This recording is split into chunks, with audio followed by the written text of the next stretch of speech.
Komisi 7 itu meliputi bidang kerjanya pariwisata, perindustrian, ekonomi kreatif, UMKM, kemudian Badan Standarisasi Nasional dan Sarana Penyiaran Publik. Nah, bagaimana pemerintah mau memberikan bantuan kalau UMKM-nya ya hidup segan mati tak mau, hari ini berusaha besok enggak lagi, ya kan itu. Saya berharap bahwa kita semua dapat bergandengan tangan untuk membangun Provinsi Bengkulu tercinta ini.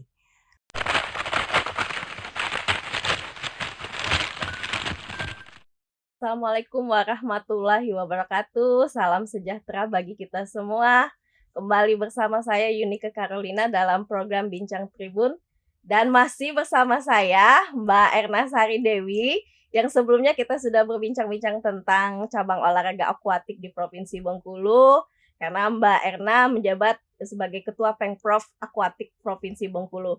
Nah, untuk bincang kita sesi ini, kita baru akan membahas tentang kiprahnya Mbak Erna Sari Dewi di dunia politik atau sebagai anggota legislatif. Ini karirnya mulai memang dari bawah ini, dari DPRD kota, lalu naik ke DPRD provinsi, dan sekarang beliau duduk di Senayan mewakili kita masyarakat Provinsi Bengkulu sebagai anggota Komisi 7 DPR RI. Boleh nih Mbak diceritakan ke Tribuners apa aja sih tugas Mbak Erna Sari Dewi ini di Komisi 7 DPR RI? Boleh. Dengan senang hati saya mau berbagi dan bercerita pengalaman juga. Sebenarnya berada di Komisi 7 DPR RI ini bagi saya tidak ada yang menyulitkan saya karena memang saya ini berkarirnya dari dunia politik di tahun 2014 ya hingga sekarang. Bedanya hanya lebih besar tanggung jawab, lebih besar cangkupannya. Kalau kemarin hanya memikirin kota saja atau provinsi saja, sekarang mikirinnya harus Indonesia. Ya. Alhamdulillah saya ditunjuk oleh Ketua Umum Partai Bapak Surya Paloh untuk memperkuat barisan di Komisi 7 dari fraksi Nasdem. Komisi 7 itu meliputi bidang kerjanya pariwisata, perindustrian, ekonomi kreatif, UMKM, kemudian Badan Standarisasi Nasional dan Sarana Penyiaran Publik. Ya, TVRI, LPP TVRI dan Antara. Oke. Nah Mbak, untuk pandangan Mbak Erna sendiri terhadap potensi UMKM yang ada di Provinsi Bengkulu ini seperti apa Mbak? Potensi UMKM di Bengkulu ini luar biasa. Ya, kalau kita lihat data statistiknya itu UMKM yang terregistrasi ya, yang bersertifikat, yang official itu ada di lebih kurang 35.000 seprovinsi Bengkulu. Banyak ya? Tetapi masih banyak lagi ternyata yang belum terdaftar. Yang belum terdaftar, belum memiliki NIB itu banyak sekali.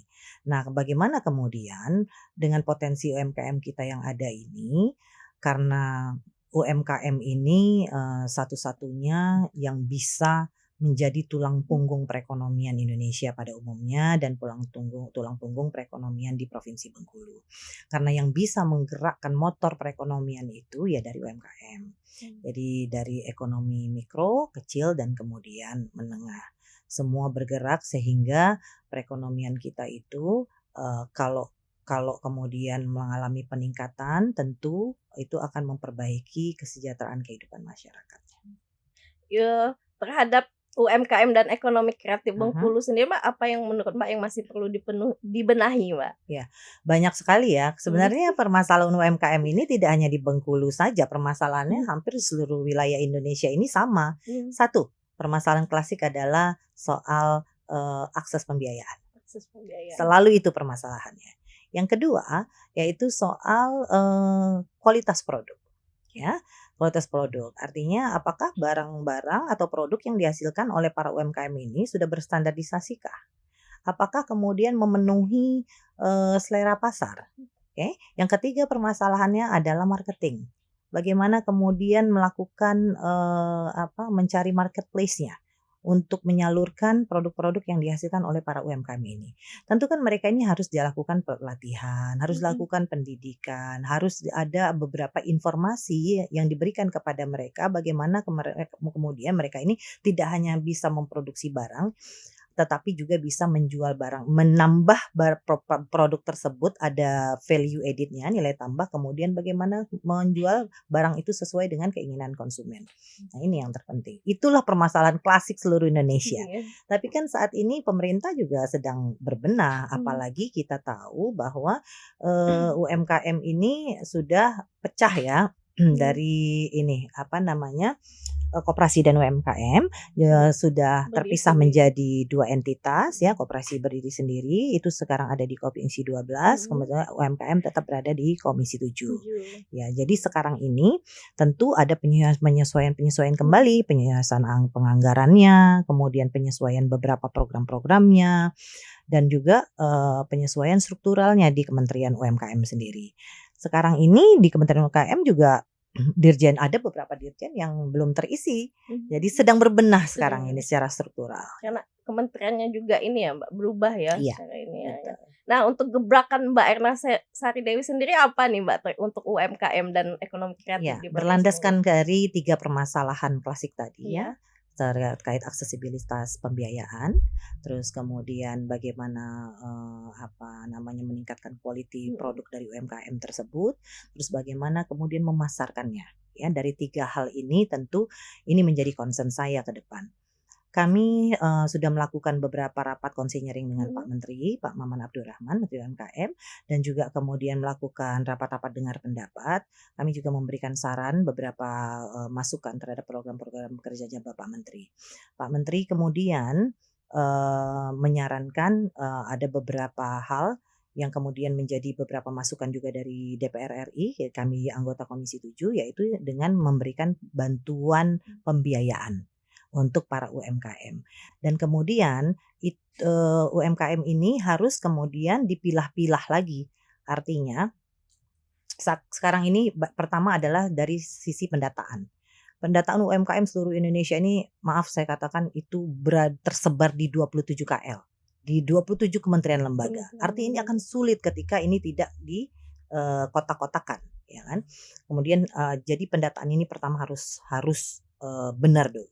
Setelah pendataan baru kemudian kita memikirkan memilah kembali yang mana kemudian akan kita naik kelaskan. Jadi tidak hanya terus ekonomi UMKM itu yang mikro tetap di mikro. Bagaimana yang mikro ini kemudian bisa menambah nanti omset pemasukannya menjadi ekonomi kecil. Yang ekonomi kecil bisa menjadi ekonomi menengah. Nah, seperti itu, class up UMKM. Nah, tentu kan ini harus ada peran pemerintah dengan beberapa program, yaitu program-program pelatihannya selain dengan program-program pemberian pembiayaan ya, suntikan pembiayaan dengan LLP atau Smesco. Nah, itu adalah pembiayaan lembaga-lembaga pembiayaan yang nanti akan membiayai. Apakah untuk Provinsi Bengkulu ada Mbak untuk bantuan-bantuan atau program yang sudah Mbak sebutkan tadi? Tentu ada nanti, tentu ada Mbak ya. aja. Jadi kita tunggu saja, saat ini Pak Menteri sedang meramu semua programnya.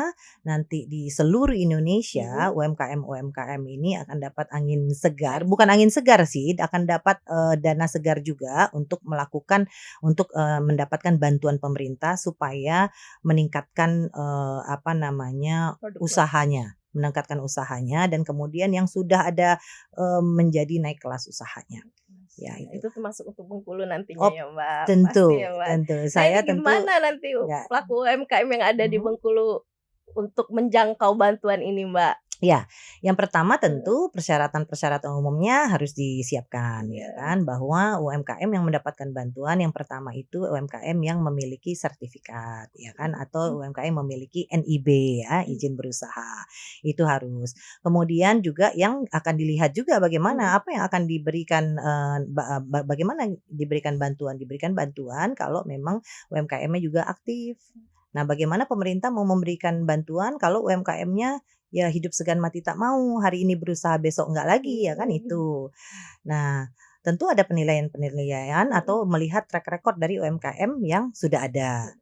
Nah, kemudian baru pemerintah akan memberikan bantuan-bantuan itu untuk meningkatkan kapasitas produksinya juga.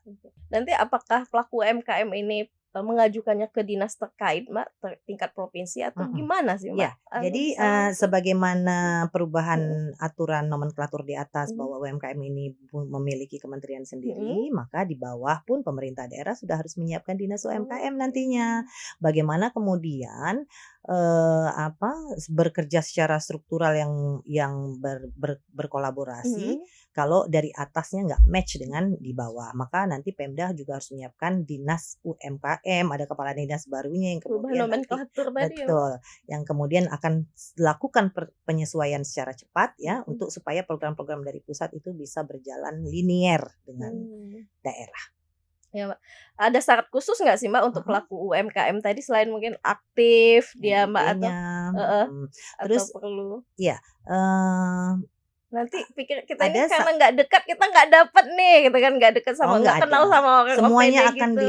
Semua Semuanya akan dilakukan sesuai dengan aturan yang dari ada. yang ada Karena ya, ini Mbak, kan ya. harus dipertanggungjawabkan Mhm, setiap dana walaupun itu bantuan dari pemerintah, mhm, tetapi tetap masyarakat harus mempertanggungjawabkan dana itu. mhm, Nah, karena kemudian dana itu kalau sudah dikembalikan kan bisa digunakan lagi untuk UMKM-UMKM lain yang membutuhkan. mhm. Nah itu, jadi nggak ada lah yang Bantuan namanya karena dekat, karena kredit apa, semua akan mendapatkan hak yang silakan. sama. Asal saja yang Memenuhi syarat tadi tadi ya, ya, Mbak. memenuhi persyaratan, memiliki NIB, Mhm, kemudian juga jalan UMKM-nya bagus dan lancar, ya mhm, seperti mhm. itu. Ya selama ini, pernah nggak sih Mbak mendapat keluhan mungkin Mhm, dulu sebagai wakil di DPRD Provinsi mhm, Bengkulu ada atau sekarang Mbak kan udah berapa bulan sejak dilantik kan, mhm, nah sudah menerima keluhan, "Ini kami sering mengajukan tapi nggak dapet nih," gitu kan. mhm. Pernah nggak sih Mbak dapat curhatan-curhatan kayak gitu? Ada, Ada tapi ya saya Mbak? pikir begini, dari Mhm, curhatan-curhatan masyarakat ke saya itu mhm, yang saya lihat bahwa mereka kurang mendapatkan informasi. informasi. Nah, mereka kurang mendapatkan sosialisasi. Jadi Mhm, keterbukaan akses informasi itu sangat kurang. mhm, Nah, kadang-kadang mereka nggak tahu, "Bu, ini bener bagaimana cara mendaftar?" Mendaftar kan bener. sudah online sekarang, Oh iya ya kan? Nah, itu kan online, harus dituntun. Nggak semua masyarakat yang kemudian melek terhadap benar teknologi. bener, Nah, ini kan harus kemudian didampingi. Saya nanti akan, ketika program ini diluncurkan, tentu saya akan bekerja sama dengan nanti, UMKM terkait di mhm, daerah ini, untuk melakukan sosialisasi-sosialisasi. mhm. Bagaimana kemudian kita harus UMKM-UMKM yang tersebar di seluruh provinsi Bengkulu ini memiliki NIB, karena NIB itu gratis, Gratis ya. ya, jadi tidak susah sebenarnya. Terus kemudian bagaimana produk-produk yang dihasilkan itu harus Mhm, berstandardisasi. Nah, maka itu akan distandarisasi produknya. mmm, Contoh begini, produk makanan saja. UMKM ini kan terbanyak itu, produk makanan ya, mhm, makanan, kerajinan, dan fashion, produk fashion. Nah, contoh produk makanan. Kalau kemudian kita melihat kemasannya masih tradisional, itu dengan misalnya jualan kacang, ya itu mmm, hanya dengan bungkus es, itu diikat, ini kan tidak menarik. bener, Ketika kita melihat ada bungkusan yang lebih menarik, ada mereknya dan itunya, plastiknya kedap, plastiknya rapi, terus kemudian, bersih, mhm, tentu ini kan nilai jualnya berbeda, bener, value-nya tentu akan berbeda dan kemudian dijual lagi bisa dijual ke toko-toko, ya kan? Atau mhm, atau kita latih mereka bagaimana cara menjualnya, kita latih mereka berjualan online. Ya, mmm, jualan online ini kan juga juga harus ada estetiknya, mhm, ya kan? Harus bagaimana kemudian dia bisa menarik, menarik, bagaimana kemudian orang tahu informasi, ada jualan kacang enak loh di mhm, online ini, seperti itu. ya. Nah berarti, perlu juga penting nih peran Mhm, OPD juga ya Mbak untuk aktif dalam mensosialisasikan ada bantuan nih iya untuk pelaku UMKM iya syaratnya ini itu iya, benar, penting ya Mbak ya? penting Jadinya penting sekali penting sekali. penting sekali. Jadi, memang dari hasil saya pernah, bertemu dengan para Mhm, UMKM, yaitu kami nggak tahu nggak bagaimana tahu caranya. mengaksesnya itu Mhm, gimana ya Mbak? mengaksesnya bagaimana. Tapi alhamdulillah semenjak, eee, pe masyarakat banyak mendengar bahwa, ya nanti pemerintah akan kemudian memberikan program-program buat Mhm, para UMKM ini, mereka sekarang sudah pada buat NIB, beramai-ramai buat IB. Ini membuat kita senang tentunya. mhm, Tinggal nanti, saya dengan mungkin bekerja sama dengan pemerintah daerah, mhm, bagaimana kemudian menghidupkan para UMKM di Provinsi Bengkulu ini, supaya kemudian perekonomian Provinsi Bengkulu ini bisa jadi lebih baik ke depannya. Begitu juga dengan ekonomi kreatif, iya, ya kan? Ada mhm, 17 subsektor ekonomi kreatif, termasuk di situ ada makanan. Kita ada gym sekarang ini yang paling banyak hampir 200% di Indonesia. pembuatan gym itu, Gym. video itu ya, gym itu luar biasa menambah lapangan pekerjaan. Nah, hanya saja itu kita punya gen di Provinsi Bengkulu ini dikuasai oleh usia-usia milenial dan Gen Z. Iya. Tetapi kita lihat bahwa persentase Gen Z yang mau berusaha itu kecil banget. Ya, di Indonesia itu 80%, 81%-nya Gen Z, tapi yang cuma mau berbisnis buat 8%, begitu sedikitnya. Artinya pemerintah harus punya perhatian penuh terhadap concern terhadap anak-anak muda ini supaya mereka bisa produktif, ya kan? Nah, Mbak, sejak dilatih sampai saat ini Mbak udah turun ke kabupaten nggak, Mbak?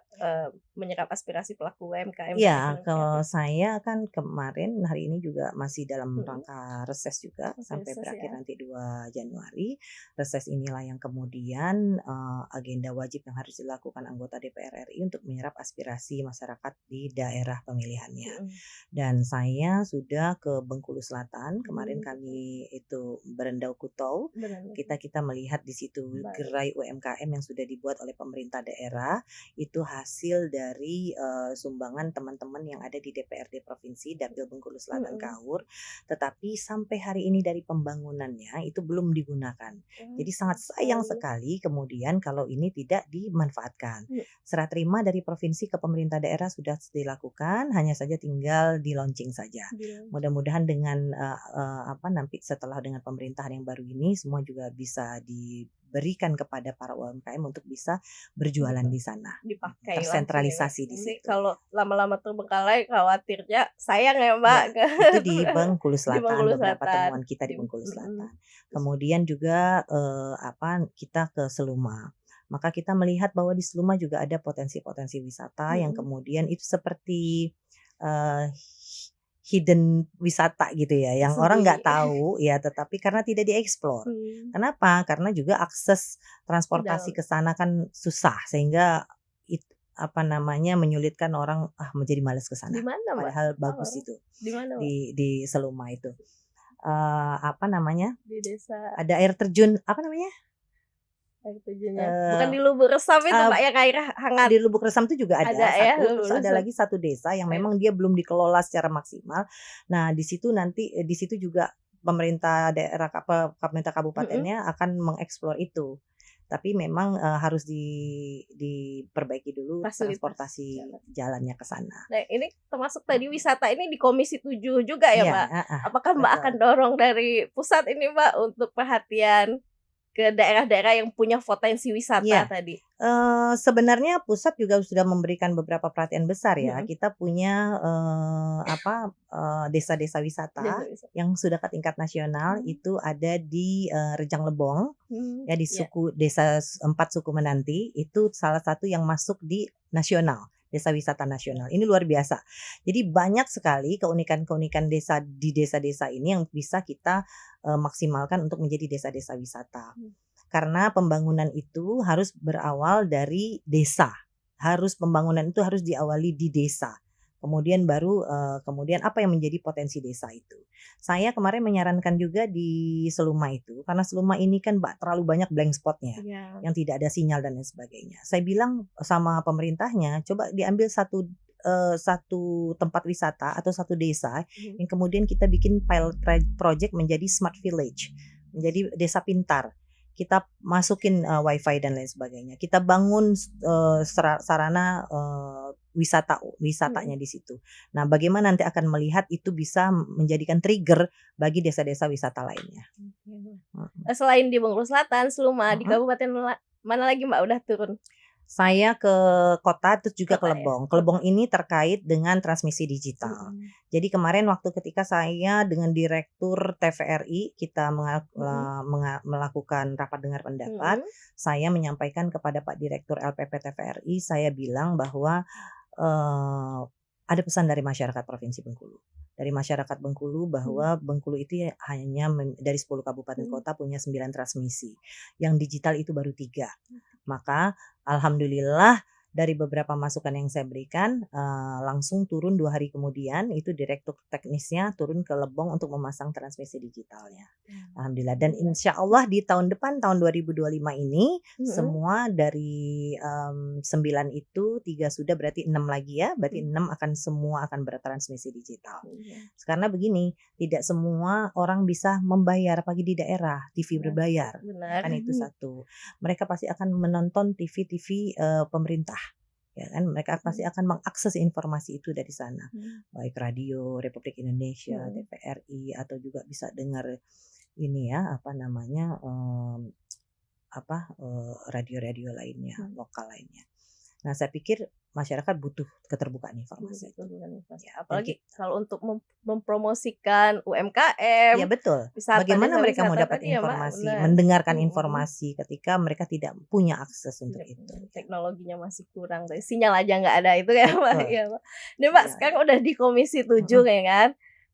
Apakah ada perbedaan Mbak ketika jadi DPRD kota, DPRD provinsi? Apakah lebih susah Mbak? Kan lebih banyak kerjaan nih ngurusin UMKM, pariwisata dan lain-lain. Apalagi se-Indonesia gitu ya. Gimana Mbak perbedaan-perbedaan Bagi itu? saya sih nggak ada kata susah Nggak ya, susah. karena ini juga udah pengalaman nih. Dunia yang saya nikmati. Iya, Saya menikmati. Passion ya? Passion saya ke situ. Dulu 2014 menjadi ketua DPRD, kata orang susah, bagi saya juga nggak susah, karena bagi saya sih, saya learning by doing pada waktu itu. Dan alhamdulillah saya bisa membawa DPRD kota itu sampai selesai ya, walaupun pada waktu itu saya nggak menyelesaikan jabatan saya karena harus maju di provinsi wali kota pada waktu itu. Ya. Walaupun saya gagal, tetapi kemudian berhasil lagi di provinsi dan masih dengan sebagai pimpinan DPRD. Walaupun saya bukan ketua, wakil ketua, tetapi saya tetap bisa berkiprah. Saya bisa kemudian memberikan manfaat bagi konstituen-konstituen saya, bagi masyarakat Provinsi Bengkulu, terutama Dapil Kota Bengkulu pada waktu itu. Saya banyak memberikan bantuan-bantuan usaha kerja, contoh misalnya bantuan perbengkelan, kemudian saya memberikan bantuan-bantuan buku-buku agama juga ke beberapa seluruh tempat-tempat ibadah, tidak hanya Muslim saja. Kemudian peralatan-peralatan kerja seperti oven dan lain-lain sebagainya itu saya bagikan hampir 10 kabupaten kota. Banyak ya. Dan sekarang berada di tahap ini tentu dengan tanggung jawab dan pekerjaan yang lebih luas saja. Ya, lebih besar saja. Tentu saya punya tekad yang lebih besar, bagaimana kemudian saya bisa memberikan sumbangsi yang lebih besar pula untuk konstituen-konstituen yang sudah memilih saya untuk masyarakat Provinsi Bengkulu pada umumnya. Ada nggak Mbak harapan atau pesannya untuk kepala daerah yang terpilih Mbak? Ya, bisa disinkronkan antara tugas dan tupoksinya di Komisi 7 yang Mbak ini di dalamnya sekarang gitu. Tentu pembangunan ini akan berjalan dengan baik kalau kita bisa berkolaborasi. Karena juga pembangunan sekarang ini kan politiknya politik kolaborasi juga.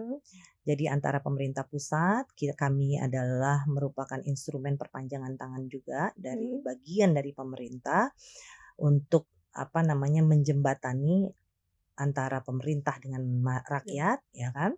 Tentu dengan kolaborasi yang baik dengan pemerintah daerah, tentu ini akan membuat program-program yang akan diluncurkan, yang akan diterapkan di Bengkulu ini akan menjadi lebih lancar lah ya, lebih merata tentunya. Jadi tentu dukungan pemerintah daerah ini sangat kami harapkan bisa berkolaborasi dengan kami. Kami akan tentunya membawa beberapa anggaran di pusat untuk bisa sama-sama kita persembahkan untuk masyarakat Provinsi Bengkulu. Closing statement Mbak, pesan untuk masyarakat Bengkulu sendiri Mbak.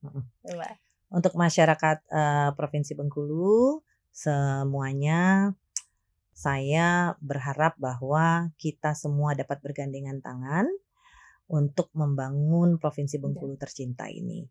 Tetaplah walaupun dari hal yang terkecil sekalipun terus untuk membangun. setidaknya memberikan ide-ide atau gagasan untuk bagaimana kita bisa secara bersama, melangkah bersama, bergandengan tangan menjadikan Provinsi Bengkulu ini menjadi lebih baik ke depannya dan tidak dilirik sebelah mata oleh provinsi tetangga ataupun juga provinsi-provinsi lain yang ada di Indonesia. Oke. Baik, Tribunner, itu tadi bincang kita bersama Mbak Erna Sari Dewi, anggota Komisi 7 DPR RI. Semoga bincang kita hari ini bermanfaat. Saya Yunike Carolina selaku host pamit undur diri. Wassalamualaikum warahmatullahi wabarakatuh. Waalaikumsalam.